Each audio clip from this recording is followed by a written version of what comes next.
পাহাড়ি ঢল ও টানা ভারী বৃষ্টিতে আবারও বন্যার কবলে পড়েছে সিলেট। সীমান্তবর্তী উপজেলা জৈন্তাপুর, কানাইঘাট, গোয়াইনঘাট, জকিগঞ্জ ও কোম্পানিগঞ্জের বেশিরভাগ এলাকা পানিতে তলিয়ে গেছে। এসব উপজেলার ১,১৮৪টি গ্রামের ৭,১১,২২৬ জন মানুষ পানিবন্দী। আশ্রয় কেন্দ্রে উঠেছে ৮,৪০৭ জন। জামালপুরে নদ নদীর পানি বৃদ্ধি অব্যাহত রয়েছে। গত ২৪ ঘন্টায় যমুনার পানি বাহাদুরাবাদ ঘাট পয়েন্টে ৬৩ সেন্টিমিটার বেড়ে বিপদসীমার মাত্র ১ সেন্টিমিটার নিচ দিয়ে বইছে। পুরাতন ব্রহ্মপুত্র, ঝিনাই ও জিঞ্জিরাম সহ সব নদ নদীর পানি বেড়েছে। হবিগঞ্জে খোয়াই ও কুশিয়ারা নদীর পানি বিপদসীমার উপর দিয়ে বইছে। এর ফলে দ্বিতীয় দফা বন্যা দেখা দিয়েছে জেলায়। পানির তোড়ে ৩টি স্থানে নদীর পাড় ভেঙে বিস্তীর্ণ এলাকা প্লাবিত হয়েছে। পানিবন্দী হয়ে পড়েছে হাজার হাজার মানুষ। শেরপুরে বৃষ্টি কমে আসায় পানি নামতে শুরু করলেও আটকা পড়েছে শত শত পরিবার। ঢলের পানির তোড়ে গ্রামীণ রাস্তা ভেঙে যাওয়ায় যোগাযোগ ব্যবস্থা ভেঙে পড়েছে। পাহাড়ি ঢলে ভেসে গেছে প্রায় 450 হেক্টর জমির ফসল। কুড়িগ্রাম সহ উত্তরাঞ্চলের দু একটি জেলায় বহু মানুষ পানিবন্দী হয়ে পড়েছে।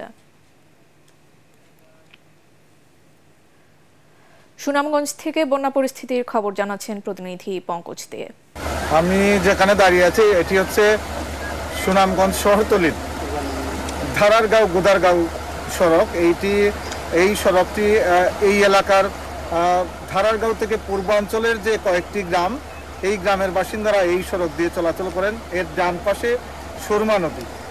আমরা দেখতে পাচ্ছি যে এই সড়কে এখানে একটি বড় ভাঙ্গন আছে। এছাড়াও আরও 9টি ভাঙ্গন এই সড়কে দেখা দিয়েছে এবং এটি পূর্বাঞ্চলের এই অঞ্চলের যে বাসিন্দারা তারা এই সড়ক দিয়ে যাতায়াত করেন এবং সুরমা নদীর পানি যখন বৃদ্ধি পেয়েছে তখন এই সড়কের বিভিন্ন অংশে ভাঙ্গন দেখা দিয়েছে এবং পূর্বাঞ্চলের যারা বাসিন্দারা তারা এখন আসলে নৌকা ছাড়া যাতায়াতের কোনো উপায় নেই।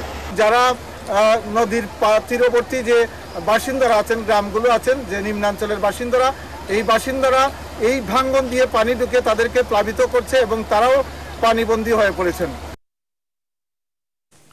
এদিকে প্রবল বর্ষণ ও পাহাড়ি ঢলে বান্দরবানের সাঙ্গু ও মাতামুহুরী নদীর পানি বাড়ছে। এতে প্লাবিত হয়েছে নিম্নাঞ্চল। গত রোববার থানচিতে নৌকা ডুবে নিখোঁজ 2 শিক্ষার্থীর এখনও সন্ধান মেলেনি। নদীতে প্রবল স্রোতের কারণে উদ্ধার অভিযান চালাতে পারছে না দমকল বাহিনী। এদিকে সড়কের উপর পাহাড় ধসে পড়ায় বান্দরবানের সাথে রুমা উপজেলার সরাসরি সড়ক যোগাযোগ বন্ধ রয়েছে। পাহাড় ধসে বৈদ্যুতিক খুঁটি ভেঙে পড়ায় গত 3 দিন ধরে এই উপজেলায় বিদ্যুৎ সরবরাহ ব্যবস্থাও বন্ধ রয়েছে।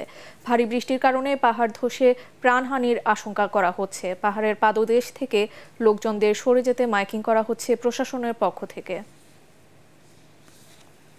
ভারী বর্ষণ ও ভূমিধসের কারণে জানমালের